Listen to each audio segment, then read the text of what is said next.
सभी भक्तों को जय बाबा की। एक बार फिर मैं आप सभी भक्तों के समक्ष उपस्थित हुआ हूँ भक्ति सागर पंचद्वार बराड़ा धाम चैनल के माध्यम से। देखो, आज मैं इंसान के ऊपर बात करने जा रहा हूँ कि इंसान कौन होते हैं और आज के समय में इंसान किस प्रकार के हैं। मतलब ये कहने का मेरे कि आज के समय में लगभग मैं तो समझता हूं कि लगभग 97% कलयुगी इंसान है। सिर्फ 3% ही इंसान रह गए हैं। शायद इसीलिए आवश्यकता आ पड़ी है कि आपको इंसान की परिभाषा पता होना चाहिए कि इंसान कौन होते हैं। इसी विषय पर मैं चर्चा करने आया हूं कि कलयुगी इंसान जो आज के समय में बन चुके हैं उनको असली इंसान बनाया जाए।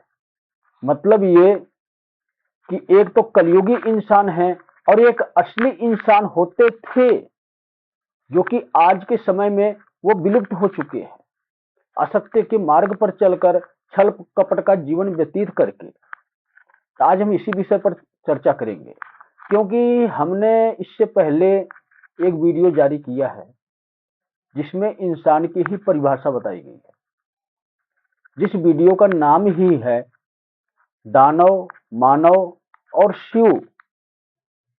उस वीडियो में हमने यही बताया है कि मानव में से ही दानव उत्पन्न होते हैं और दानव में से ही महादानव उत्पन्न होते हैं और इन दोनों को चलाने वाले शिव हैं। लेकिन अगर हम मानव वाला जीवन व्यतीत करते हैं तो शायद हमें शिव मिल सकते हैं। लेकिन अगर हम मानव से दानव बन चुके हैं, अगर अपना खान पान हमने बदल दिया है, सादगी भरा जीवन त्याग दिया है, मांस मदिरा का सेवन कर रहे हैं, तो हम दानव बन जाते हैं।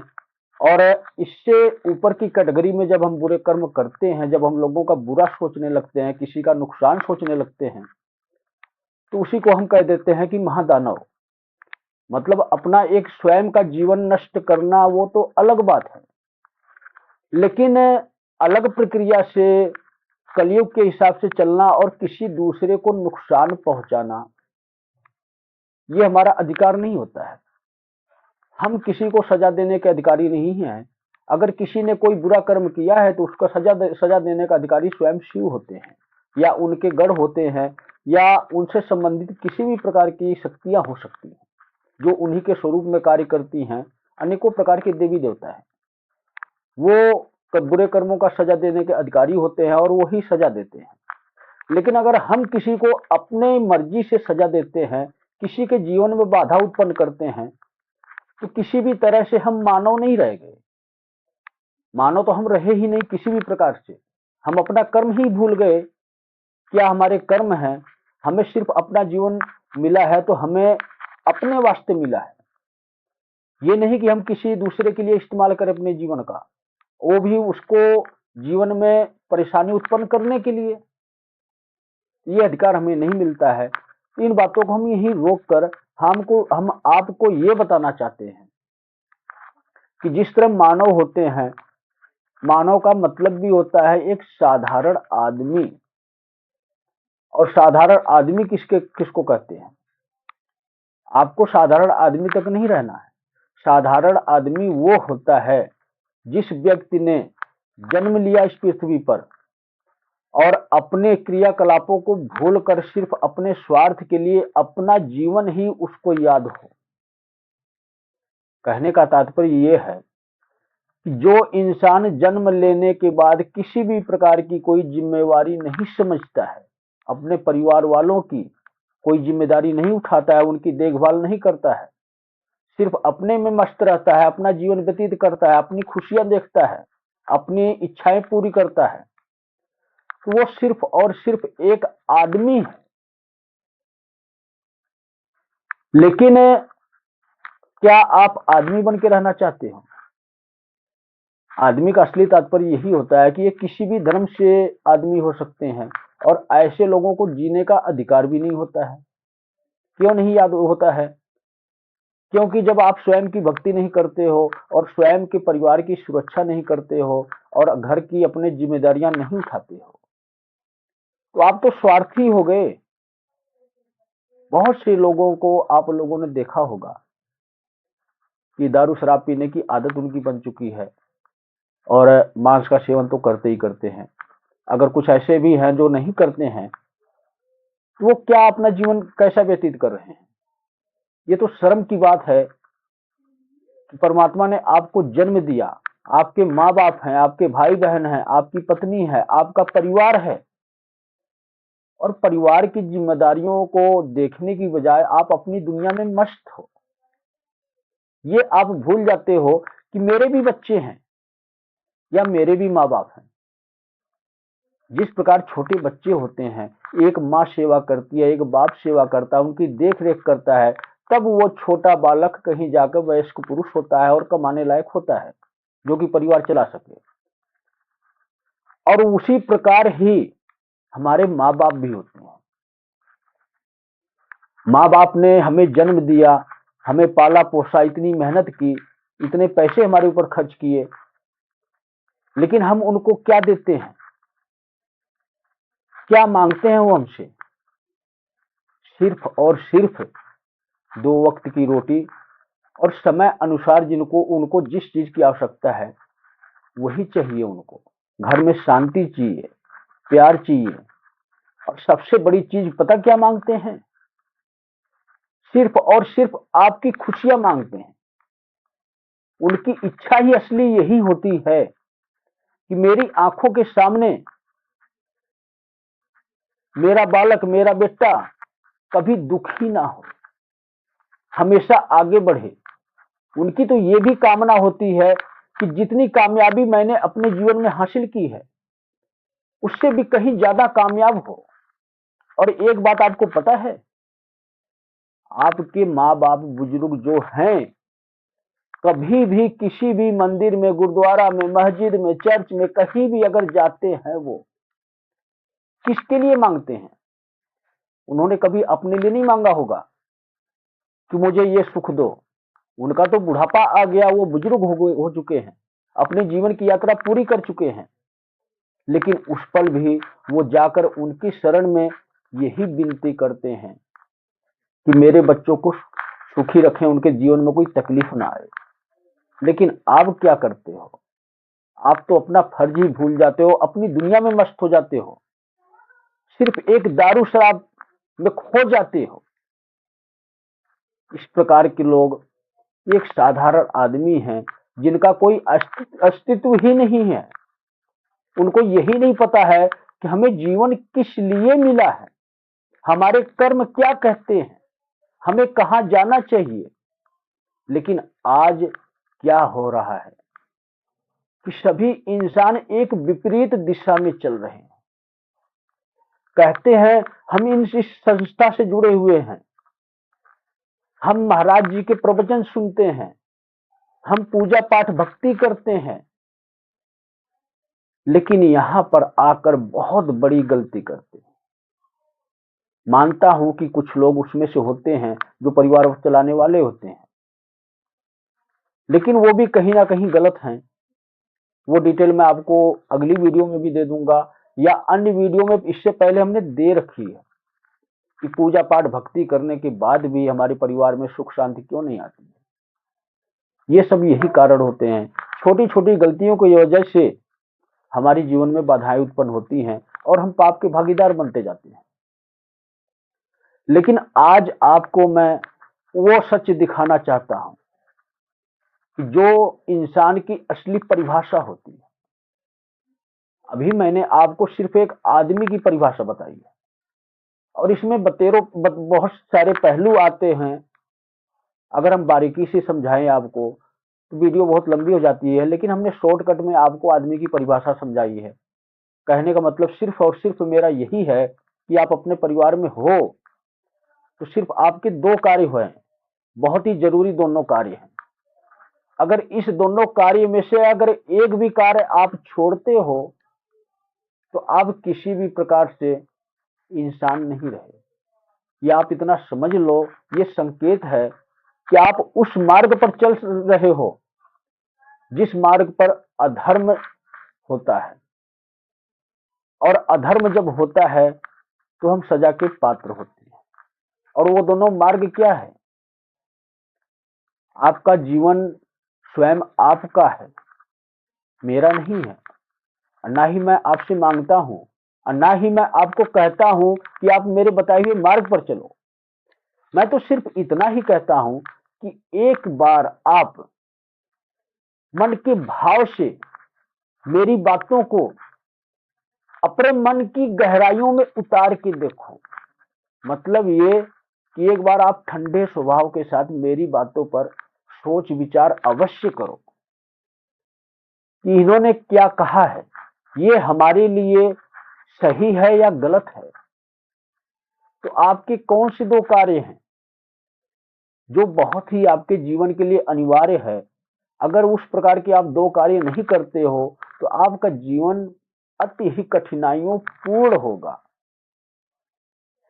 सबसे पहला कार्य यह है कि जिसने हमारे शरीर को बनाया और जिसने इस शरीर को चलाने के लिए हमें आत्मा प्रदान की है, वो स्वयं शिव हैं।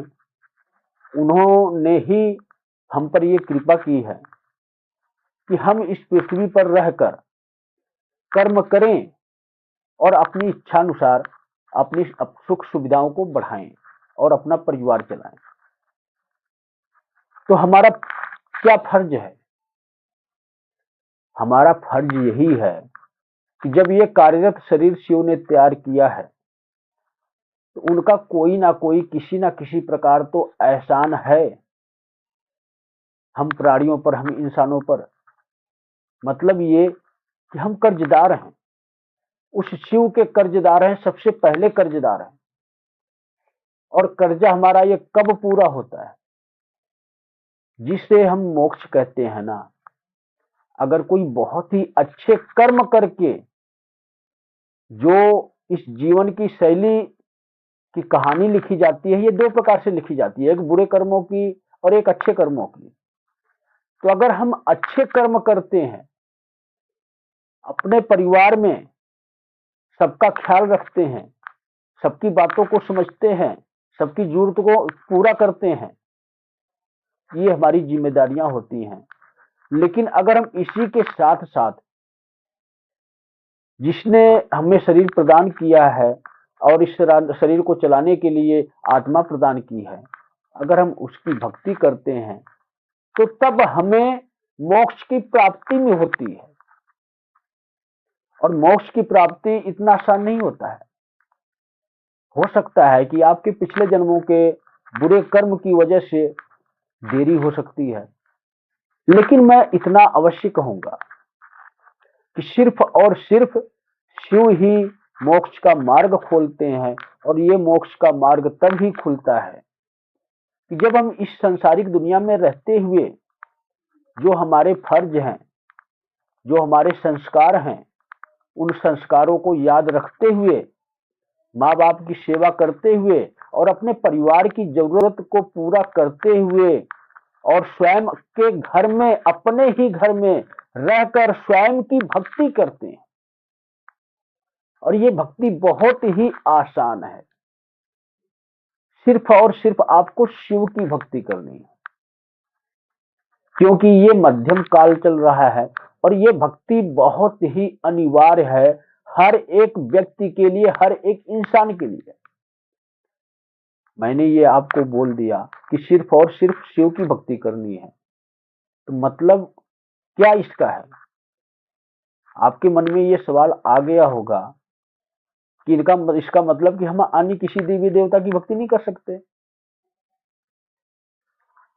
सत्य सनातन धर्म में जितने भी देवी देवता हैं वो शिव के ही प्रतीक हैं, शिव के ही अभिन्न अंग हैं जो इस सृष्टि को चलाते हैं।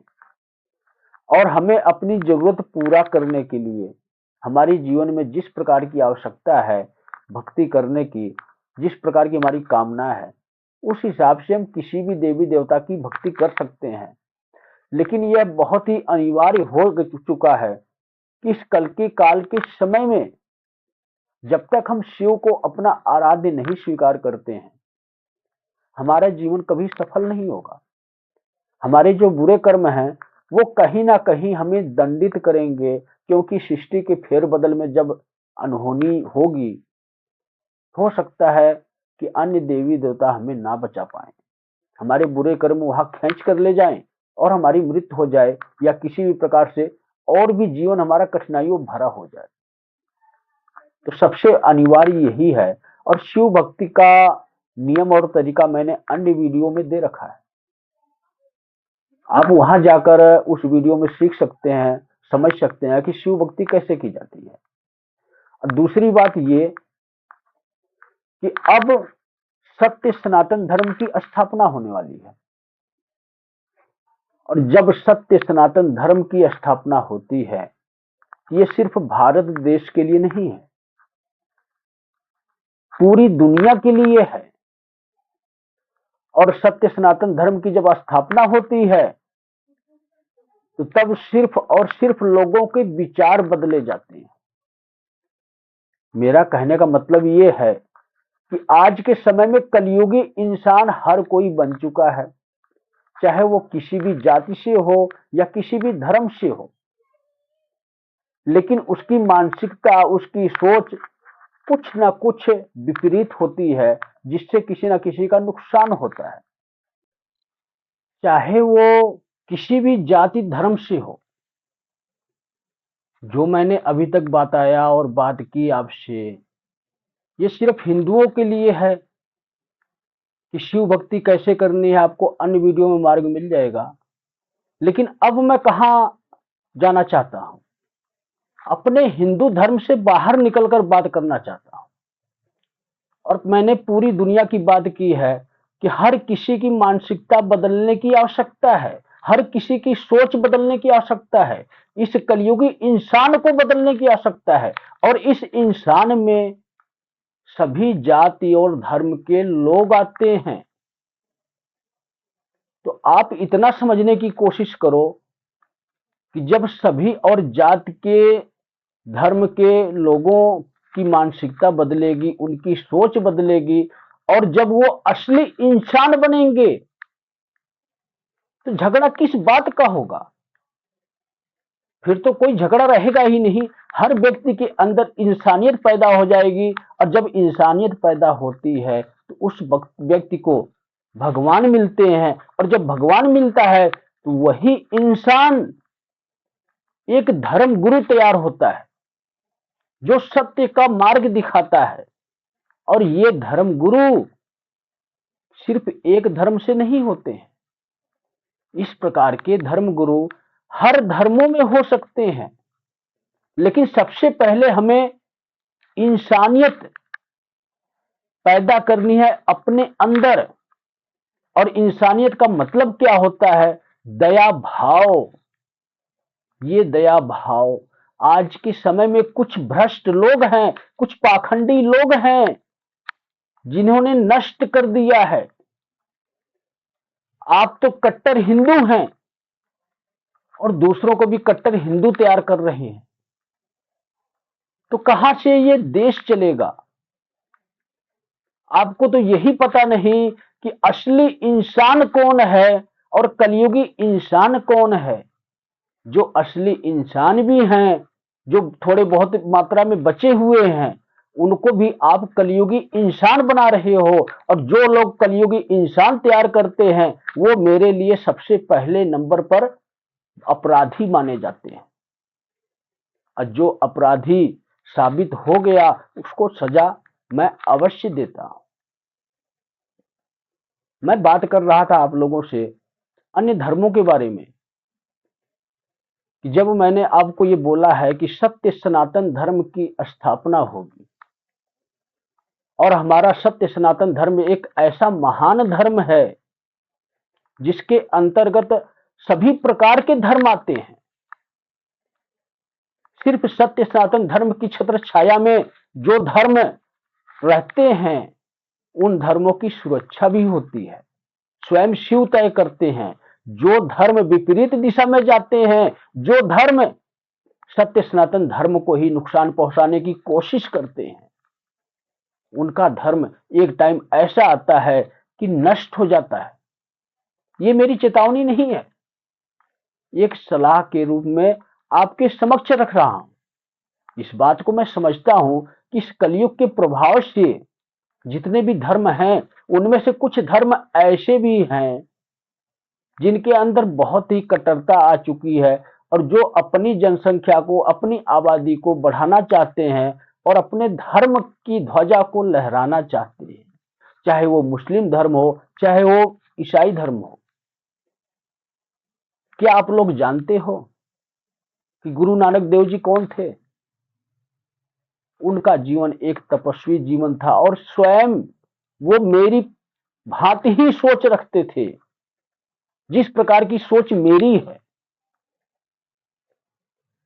एक ऐसा चमत्कार हुआ है गुरु नानक देव जी के जीवन में।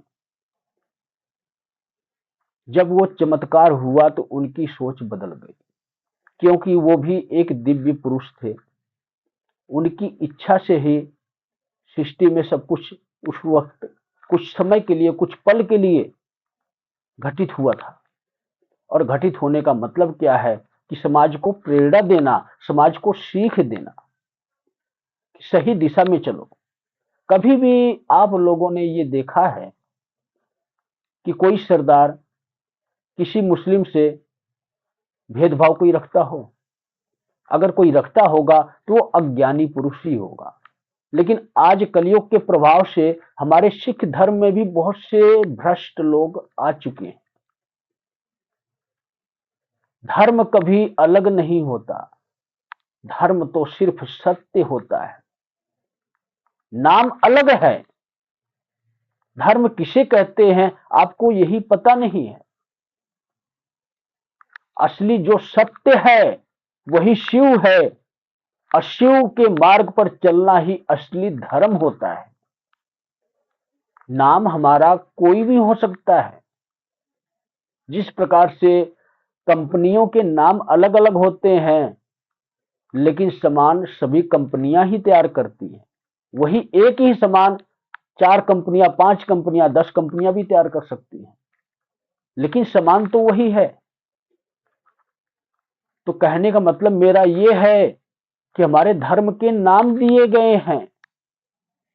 असली सामान, असली वस्तु जो हमारे जीवन में काम आती है, वो सिर्फ सत्य है, और सत्य ही शिव का प्रतीक है जो सृष्टि की रचना किए हैं। और जो व्यक्ति इस सत्य को नहीं अपनाता है, उसका विनाश निश्चित हो जाता है। तो जो भी अन्य धर्म के लोग हैं, उनके लिए आज मैं एक ऐसा मार्ग देने जा रहा हूं कि जब ये सृष्टि का फेरबदल, उतार चढ़ाव शुरू होगा, तो ऐसे लोगों को नुकसान पहुंच सकता है। और इसीलिए ये मार्ग देना चाहता हूं। कोई जबरदस्ती नहीं है आपके साथ कि आप जिस प्रकार से मैं बता रहा हूं उस प्रकार से करें। नहीं करोगे तो आप अपने जीवन के स्वयं जिम्मेदार होगे। आपके साथ क्या घटित होगा ना मैं बता सकता हूं, ना मैं कुछ कह सकता हूं। तो सिर्फ और सिर्फ मैं क्या कहना चाहता हूं, चाहे कोई हिंदू भाई हो, चाहे कोई मुसलमान भाई हो, चाहे कोई सिख भाई हो, चाहे कोई ईसाई भाई हो, चाहे अन्य किसी धर्म के हो, सिर्फ भारतवर्ष के लिए मैं नहीं कह रहा, पूरी दुनिया के लिए यह संदेश है कि शिव ही सत्य हैं, और शिव को आराध्य स्वीकार कर लो। आप जिस धर्म में हो, जो आपके धर्म के नियम कहते हैं, उस धर्म के अनुसार चलो। जो आपके सच्चे गुरु हैं, उनके बताए हुए मार्ग पर चलो। लेकिन गुरु सच्चा होना चाहिए, सिर्फ और सिर्फ भक्ति का मार्ग दिखाता हो, उस परमात्मा तक पहुंचने का मार्ग दिखाता हो, चाहे वो किसी भी धर्म से हो। सच्चा गुरु का मतलब ये होता है कि जो व्यक्ति बिल्कुल जितना साधारण होता है, वो उतना ही बड़ा भक्त है परमात्मा की शक्ति का। और वही भक्त आपका मार्गदर्शन कर सकता है, वही आपका गुरु बन सकता है। आज के समय में हर धर्म में पाखंडी तैयार हो चुके हैं। और ऐसा नहीं अगर मिलता है आपको, तो आप स्वयं आप शिव को गुरु स्वीकार करो। तो अन्य धर्मों की बात मैं कर रहा था। मैं कभी नहीं आपको प्रेरित करूंगा कि आप अपना धर्म छोड़ो। मैं जिस धर्म में हूं उस धर्म के नियमों को बता सकता हूं, अपने धर्म में रहने वालों को सिखा सकता हूं, लेकिन अन्य धर्म वालों को कभी भी मैं भटका नहीं सकता, और ना ही मेरी इच्छा है। क्योंकि जिस प्रकार एक परिवार चलता है, अगर परिवार में सहनशीलता ना हो, बड़े और छोटे का कोई कदर ना हो, तो वो परिवार कभी चल नहीं सकता, वो बिखर जाता है। और जब बिखरता है तो हो सकता है द्वेष भाव भी उत्पन्न हो, और द्वेष भाव उत्पन्न होता है तो भाई भाई ही आपस में लड़ जाते हैं, माँ बेटे भी आपस में लड़ जाते हैं, बहुएं आपस में लड़ जाती हैं, और हमारा परिवार बिखर जाता है। ठीक इसी प्रकार ही सत्य सनातन धर्म, जिसकी रचना स्वयं शिव ने की है, अगर हम सभी अन्य धर्म के लोग इस बात को स्वीकार करें कि हाँ, सत्य सनातन धर्म से ही अन्य धर्म बने हैं और शिव ही हमारे अंगरक्षक हैं, चाहे हम उनको अल्लाह के रूप में स्वीकार करें, चाहे वाहे गुरु के रूप में स्वीकार करें, चाहे ईसा मसीह के रूप में स्वीकार करें। क्या आप लोगों को पता है कि अल्लाह कौन है? हमारी मानसिकता, हमारी सोच ही अल्लाह बोलती है हमको, उसी शिव को अल्लाह बोलते हैं हम। तो आप अल्लाह ही बोलो, मैं ये नहीं कहता कि आप शिव बोलो, लेकिन इतना याद रखो कि हमारे आराध्य, हमारे श्रेष्ठ, जो सबसे सर्वश्रेष्ठ हैं, जो इस सृष्टि को चला रहे हैं, वो सिर्फ और शिव हैं। जब तक आप ये स्वीकार नहीं करोगे, अन्य धर्मों में रहने वाले लोगों की सुरक्षा असंभव है। कभी ना कभी उनके जीवन में कठिनाइयां उत्पन्न होंगी, और ऐसा भी हो सकता है कि कभी भी किसी भी सृष्टि के उतार चढ़ाव में उनकी मृत्यु भी हो सकती है। मैं चेतावनी देने या नहीं आया हूं आप लोगों को, जो सत्य है वही दिखाने आया हूं, आपके समक्ष रखने आया हूं। पहचान सकते हो तो पहचानो, और जब तक आप ये सत्य नहीं पहचानोगे, किसी भी धर्म के अनुयायी क्यों ना हो, वो खुद नहीं बचने वाले। एक ना एक ऐसा माहौल तैयार होएगा कि आपस में ही हिंदू मुस्लिमों का, सिख ईसाइयों का कुछ ऐसा मतभेद चलेगा जिसका निवारण सरकार भी नहीं कर पाएगी, और आपस में ही युद्ध लड़ते लड़ते ये शहीद हो जाएंगे। और इस शहीद में होने में क्या होता है? कुछ भी हासिल नहीं होता है। लेकिन जब शहीद होने से पहले आप शिव को हासिल कर लोगे, तो शहीद होने की आवश्यकता ही नहीं पड़ेगी। मतलब ये कि मैं बोल रहा हूं शहीद होना, कि आप मर जाओगे और आपका जीवन नरक हो जाएगा, आपका परिवार बिखर जाएगा। इन सब से आप बचाव चाहते हो तो आप शिव को स्वीकार करो, किसी भी धर्म में हो, क्योंकि ये इस वक्त शिव काल चल रहा है। एक हिसाब से आप कहो तो जब महाकाल ने काल पुरुष भेजा है इस पृथ्वी पर, अभी कल की अवतार नहीं होना है, जब शिवगढ़ कार्य कर रहे हैं, तो जायज सी बात है कि जो भी आप शिव के विरोध में उतरेंगे, तो वो शिवगढ़ आपको नहीं छोड़ेंगे। मैं अकेला शिवगढ़ नहीं हूं। अभी तो सिर्फ 7 लोग यहां पर आ चुके हैं, लेकिन कार्यभार मुझे मिला है, और अनेकों शिवगढ़ समय अनुसार और आएंगे। आवश्यकता अनुसार जहां पर आवश्यकता होगी, उसी जगह पर ही शिव तांडव करेंगे, और उसी जगह पर ही शिव के गढ़ उत्पन्न होंगे। तो एक समय ऐसा आएगा कि पूरा संसार शिवमय होगा, और जो इस समागम में भागीदार नहीं होगा, वो शिवमय नहीं होगा। उस व्यक्ति के लिए शिवगढ़ आ चुके हैं, और भी अन्य शिवगढ़ आने भी वाले हैं। समय अनुसार जैसे जैसे आवश्यकता होगी, जो व्यक्ति शिवमय नहीं होगा, वो शिवगढ़ों के सजा का पात्र होगा। मतलब उनका वजूद बिल्कुल हमेशा हमेशा के लिए नष्ट होने वाला है।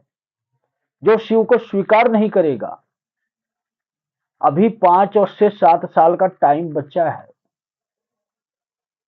लगभग 5 से 7 साल का टाइम बचा है। तब तक शिवगढ़ किसी भी इंसान को, किसी भी व्यक्ति को कोई जबरदस्ती नहीं करेंगे।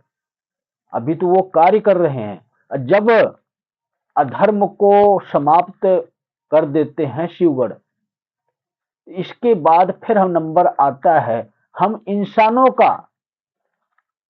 फिर वो ये देखते हैं कि अब कौन कौन सा अधर्मी इंसान बचा है जिसने शिव को स्वीकार नहीं किया, अभी तक शिव की शरण में नहीं गया। इस प्रकार के व्यक्तियों को ढूंढना शुरू करते हैं, चाहे वो किसी भी धर्म में हो, जो अपने धर्म के नाम पर आडंबर रचते हैं, अपने धर्म को बड़ा साबित करते हैं और शिव को स्वीकार नहीं करते हैं। फिर ऐसे लोगों का सर्वनाश निश्चित है। और जब ये होगा तो फिर कोई युद्ध नहीं होगा। युद्ध वगैरह तो इससे पहले ही समाप्त हो चुका होगा। जो अधर्मी होंगे वो नष्ट हो चुके होंगे। अब बच गई साधारण बात जनता की, आम पब्लिक की। इसमें से जितने भी अधर्मी हैं, जो जिन्होंने शिव को स्वीकार नहीं किया है, इनकी मृत्यु होनी निश्चित है। तभी तो कहते हैं कि सतयुग आएगा। और जब सतयुग आएगा तो बहुत सी भविष्यवाणियों में ये बोला भी गया है कि लगभग 30% लोग ही बचेंगे, अन्य सभी इंसान खत्म हो चुके हैं। वो समय आ गया है कि कल की अवतार के लिए हर एक इंसान को एक बार शिव भक्त बना देंगे।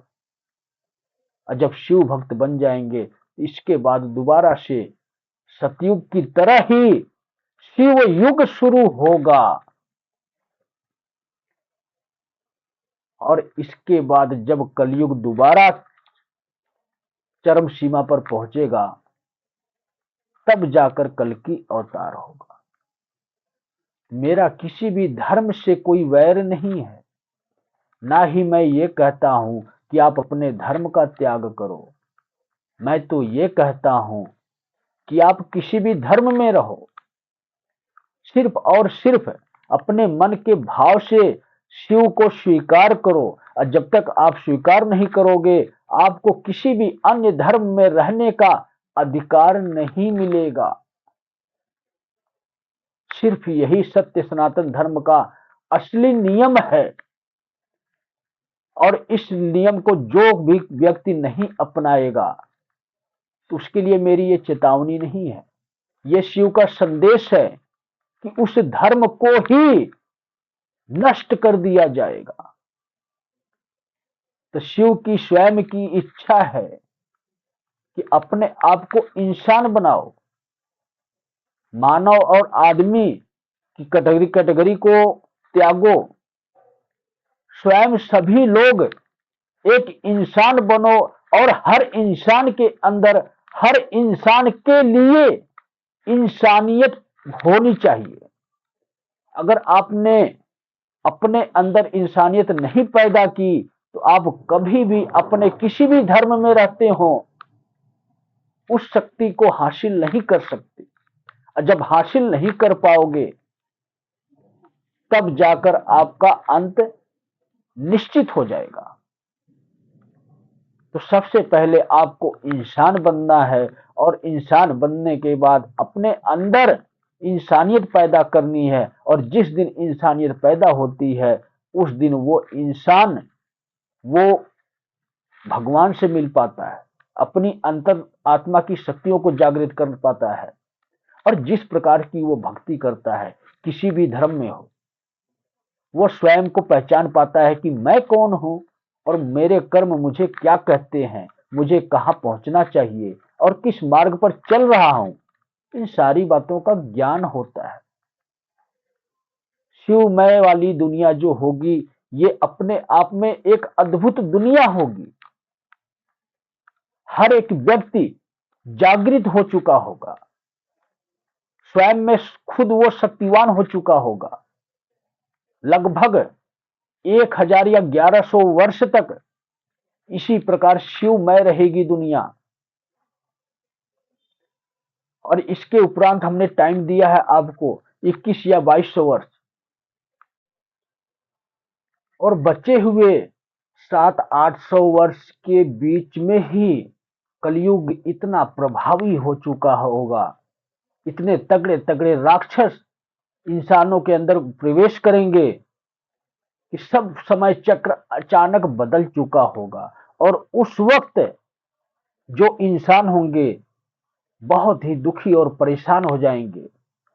जब ऐसा समय आएगा, जब विज्ञान इतनी तरक्की करेगा, तब इस तरक्की को रोकने के लिए, इस विज्ञान की शक्ति को नष्ट करने के लिए, तब कल की अवतार होगा।